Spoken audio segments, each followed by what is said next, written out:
my grandmother, Juanita Tate, who's Chickasaw Indian, when she was raising her children in Ardmore, Oklahoma, decided to start taking them to classical performances in Oklahoma City.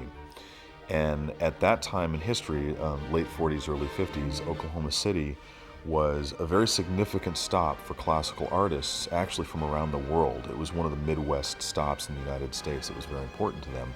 So my father and his siblings were exposed to some of the best performing artists of that time. And when my father was a young teenager, he went to his first opera performance and was hooked. And so he decided that he wanted to train in singing, and likewise, his siblings also became operatically trained singers and classical pianists, all of them. So my grandmother opened that door. It's a very unusual story because you don't hear that about American Indians very much in terms of classical music or the classical fine arts like that.